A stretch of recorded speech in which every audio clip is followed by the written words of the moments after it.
Nous sommes réunis au nom du Père, du Fils et du Saint-Esprit. Amen.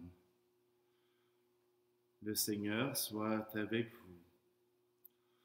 En cette messe du lundi 30 mars, aujourd'hui nous sommes invités, tout comme le Seigneur, à défendre les plus faibles, à défendre ceux qui ont de la difficulté, et tout particulièrement aujourd'hui, c'est pour les femmes. Nous avons entendu dans les réseaux que les femmes battues ne cessent pas parce qu'elles sont en confinement. Nous voulons prier d'une façon particulière pour elles. Alors, aujourd'hui, tournons-nous vers le Seigneur pour qu'il puisse nous aider à vivre l'amour, à offrir aux innocents un refuge auprès du Seigneur. Prenons un instant pour demander au Seigneur qu'il nous accorde son pardon.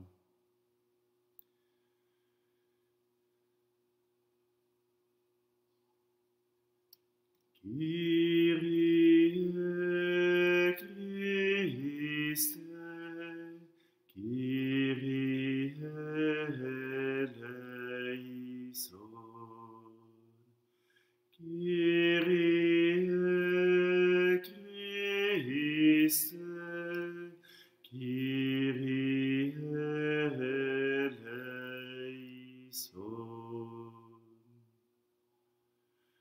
Que Dieu Tout-Puissant nous fasse miséricorde, qu'il nous pardonne nos péchés et nous conduise à la vie éternelle. Amen. Prions. Dieu qui nous comble de bénédictions par la richesse infinie de ta grâce, fais-nous quitter ce qui ne peut que vieillir. Fais-nous entrer dans ce qui est nouveau, et nous serons préparés à la gloire du royaume. Par Jésus-Christ, ton Fils, notre Seigneur. Amen. Lecture du livre de Daniel. En ces jours-là, le peuple venait de condamner à mort Suzanne. Alors il cria d'une voix forte: Dieu éternel, toi qui pénètres les secrets, toi qui connais toutes choses avant qu'elles n'arrivent, tu sais qu'ils ont porté contre moi un faux témoignage. Voici que je vais mourir, sans avoir rien fait de tout ce que leur méchanceté a imaginé contre moi. Le Seigneur entendit sa voix. Comme on la conduisait à la mort, Dieu éveilla l'esprit de sainteté chez un tout jeune garçon nommé Daniel, qui se mit à crier d'une voix forte: Je suis innocent de la mort de cette femme. Tout le peuple se tourna vers lui, et on lui demanda: Que signifie cette parole que tu as prononcée? Alors, debout au milieu du peuple, il leur dit: Fils d'Israël, vous êtes donc fous, sans interrogatoire, sans recherche de la vérité. Vous avez condamné une fille d'Israël. Revenez au tribunal, car ces gens-là ont porté contre elle un faux témoignage. Tout le peuple revint donc en hâte, et le collège des anciens dit à Daniel: Viens siéger au milieu de nous, et donne-nous des explications, car Dieu a déjà fait de toi un ancien. Et Daniel leur dit: Séparez-les bien l'un de l'autre, je vais les interroger. Quand on les eut séparés, Daniel appela le premier et lui dit: Toi qui as vieilli dans le mal, tu portes maintenant le poids des péchés que tu as commis autrefois en jugeant injustement. Tu condamnais les innocents et tu acquittais les coupables, alors que le Seigneur a dit: Tu ne feras pas mourir l'innocent et le juste. Eh bien, si réellement tu as vu cette femme, dis-nous sous quel arbre tu les as vus se donner l'un à l'autre.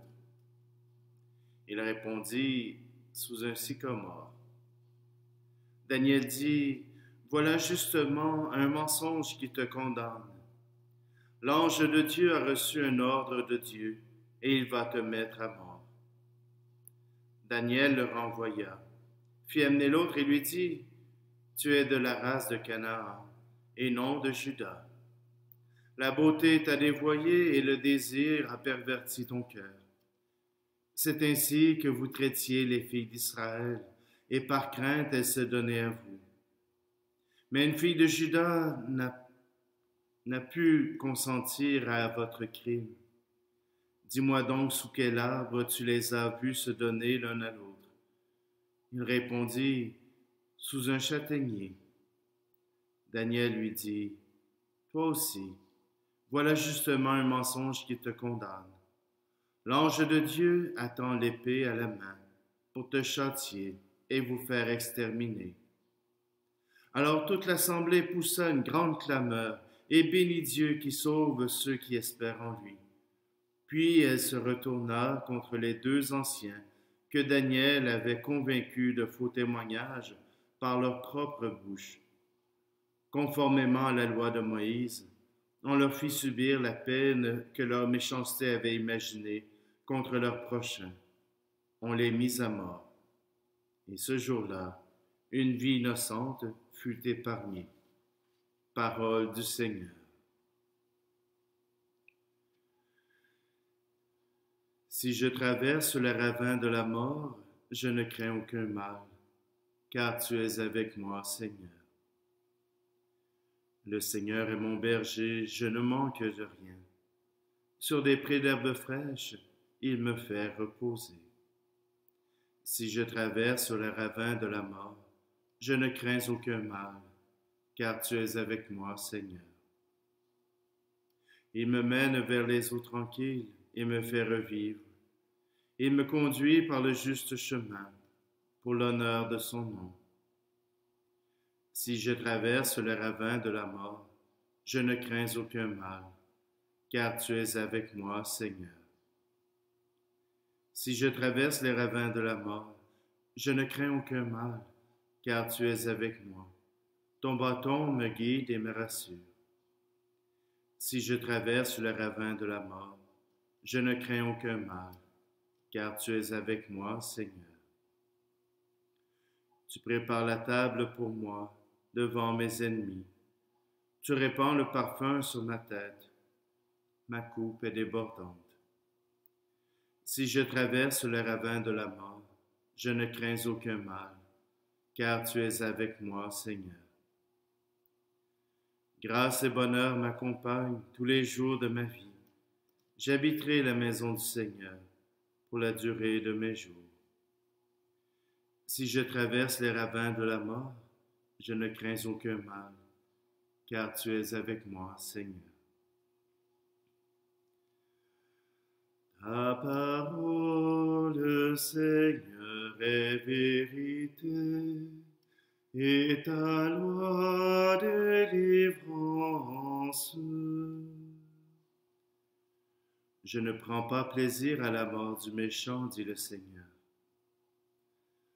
Ta parole, Seigneur, est vérité, et ta loi délivrance.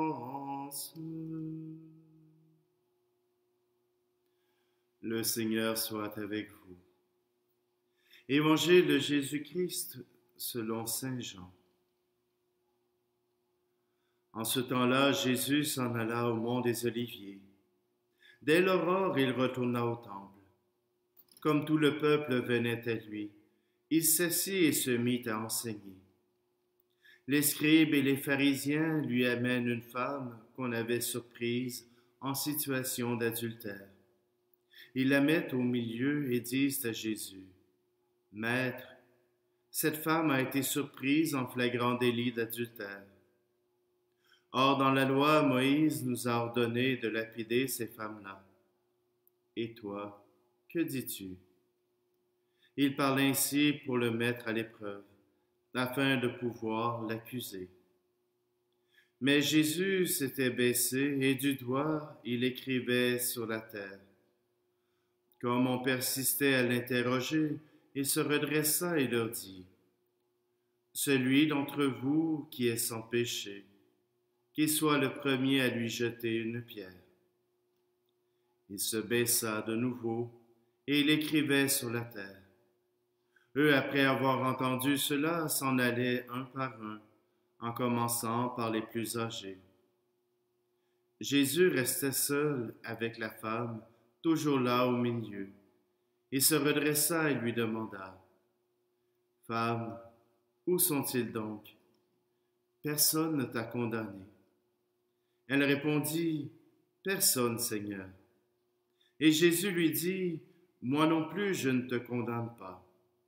Va, et désormais, ne pêche plus. » Acclamons la parole de Dieu. Louange à toi, Seigneur Jésus. Deux femmes, même combat. Pour le temps, les femmes étaient comptées pour pas grand-chose. Et pourtant, le Seigneur se tourne justement vers les plus faibles. Il défend ceux qui n'ont pas de défense. Il fait se lever des gens qui parlent en son nom. Oui, le Seigneur désire nous apporter sa paix. Il désire nous apporter sa sécurité. Il désire que nous puissions compter sur lui. Dans le texte de Daniel, Suzanne a fait cette belle prière. Elle a dit au Seigneur, attendez, toi qui pénètres le secret, toi qui connais toutes choses avant qu'elles n'arrivent, tu sais qu'ils ont porté un faux serment contre moi. Je vais mourir. Voilà que Suzanne a résumé au Seigneur sa situation. Elle lui a fait confiance. Elle s'est tournée vers lui en toute confiance, sachant déjà que Dieu était à l'œuvre. Alors, peut-être que nous aussi, nous avons à faire confiance. Tout à l'heure, je vous ai parlé qu'on pouvait aussi prier pour les femmes battues, les femmes qui sont dans une situation familiale précaire, pour ceux qui se font abuser. Aujourd'hui, demandons au Seigneur qu'il puisse venir les aider. Les services d'aide aux femmes nous disent justement à travers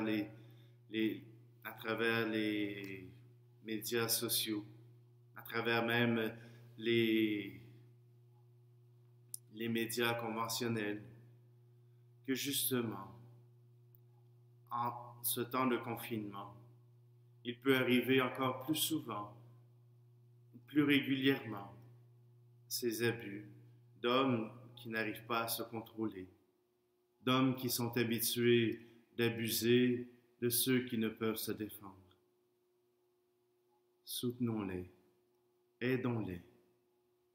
Si nous en sommes conscients, si nous en sommes témoins, dénonçons-les pour aider ces victimes à se sortir de cette situation. Alors aujourd'hui, prions pour elles tout particulièrement.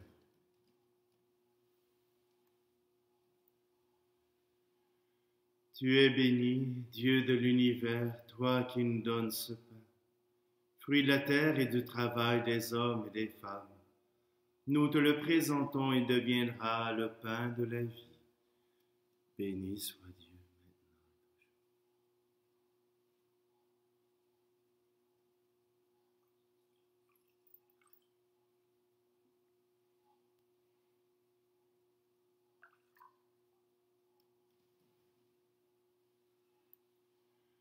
Tu es béni, Dieu de l'univers, toi qui nous donnes ce vin, fruit de la vigne et du travail des hommes et des femmes. Nous te le présentons, il deviendra le vin du royaume éternel.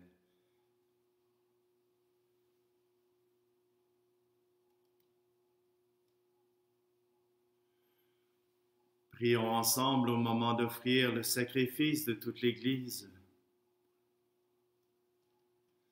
Accorde-nous, Seigneur, cette grâce, qu'au moment de célébrer l'Eucharistie, les renoncements imposés à notre corps nous permettent de nous présenter devant toi avec un cœur purifié. Par Jésus le Christ, notre Seigneur. Amen.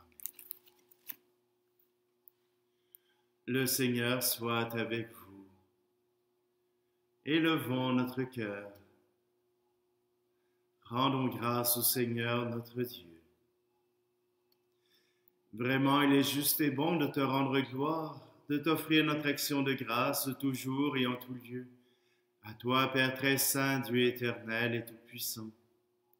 Oui, l'univers entier, sauvé par la passion de ton Fils, peut désormais confesser ta gloire. Par la puissance de la croix apparaît en pleine lumière le jugement du monde, la victoire du crucifié. C'est pourquoi avec les anges et les archanges, avec les puissances d'en haut et tous les esprits bienheureux, nous chantons l'hymne de ta gloire et sans fin nous proclamons. Saint Seigneur est ton nom, au plus haut dans les cieux. Béni soit celui qui vient, Jésus-Christ le Seigneur. Cieux et terre sont remplis, ta joie brille en nos cœurs. Acclamons, acclamons, Jésus-Christ le Seigneur. Toi qui es vraiment saint, toi qui es la source de toute sainteté, Seigneur, nous te prions. Sanctifie ces offrandes en répandant sur elles ton esprit, qu'elles deviennent pour nous le corps et le sang de Jésus le Christ, notre Seigneur. Au moment d'être livré et d'entrer librement dans sa passion, il prit le pain. Il rendit grâce, il le rompit et le donna à ses disciples en disant : « Prenez et mangez-en tous. Ceci est mon corps livré pour vous. »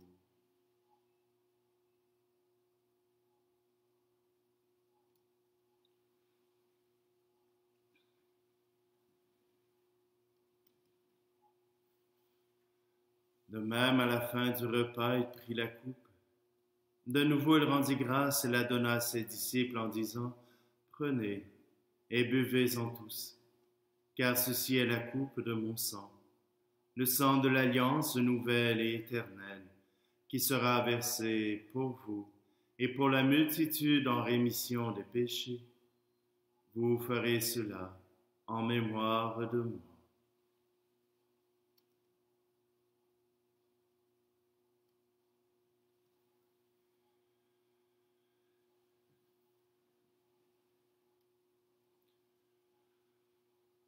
En nous mangeons ce pain et buvons à cette coupe, nous célébrons le mystère de la foi.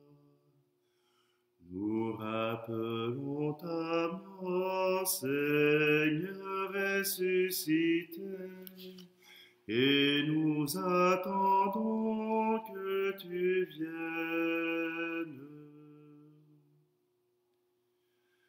Faisant ici mémoire de la mort et de la résurrection de ton Fils, nous t'offrons, Seigneur, le pain de la vie et la coupe du salut, et nous te rendons grâce car tu nous as choisis pour servir en ta présence. Humblement, nous te demandons qu'en ayant part au corps et au sang du Christ, nous soyons rassemblés par l'Esprit Saint en un seul corps.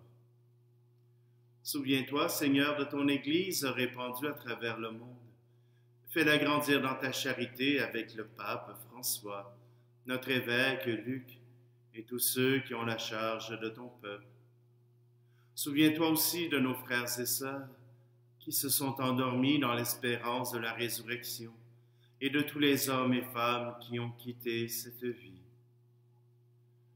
Reçois-les tous dans ta lumière auprès de toi.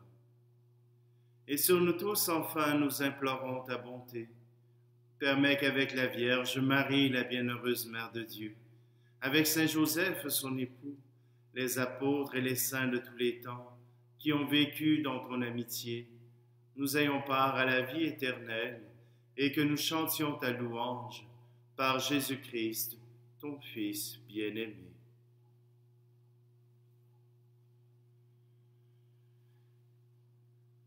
Par lui, avec lui et en lui, à toi, Dieu le Père Tout-Puissant, dans l'unité du Saint-Esprit, tout honneur et toute gloire pour les siècles des siècles. Amen.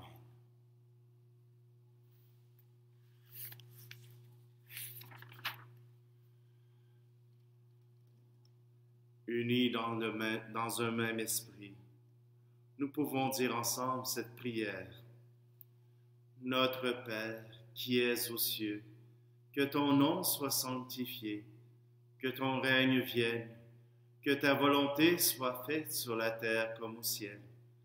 Donne-nous aujourd'hui notre pain de ce jour. Pardonne-nous nos offenses, comme nous pardonnons aussi à ceux qui nous ont offensés.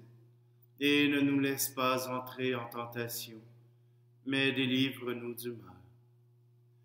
Délivre-nous de tout mal, Seigneur, et donne la paix à notre temps. Par ta miséricorde, libère-nous du péché.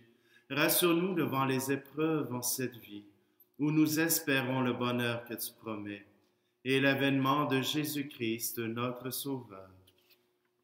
Car c'est à toi qu'appartiennent le règne, la puissance et la gloire, pour les siècles des siècles. Seigneur Jésus-Christ, tu as dit à tes apôtres, je vous laisse la paix, je vous donne ma paix.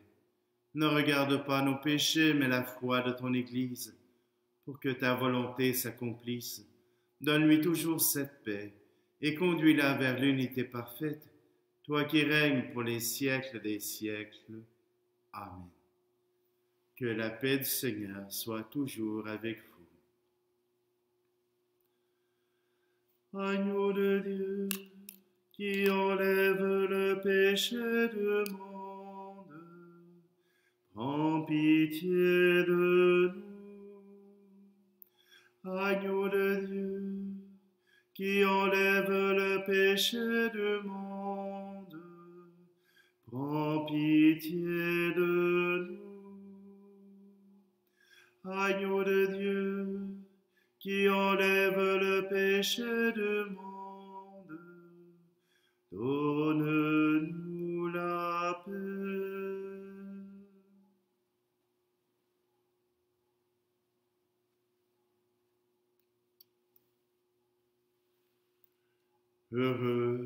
Heureuses les invités au repas du Seigneur.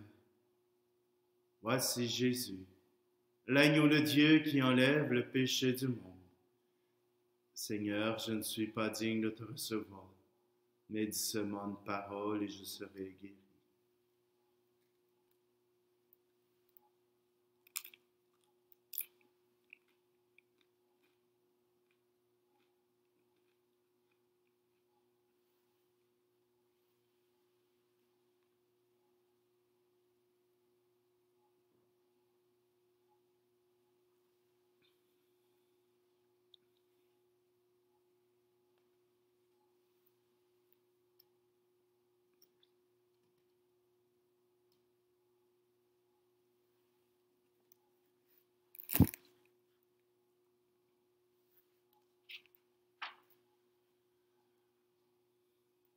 Accorde-nous, Dieu Tout-Puissant, d'être toujours comptés parmi les membres du Christ, nous qui communions à son corps et à son sang, lui qui vit et règne avec toi le Saint-Esprit, maintenant et pour les siècles des siècles.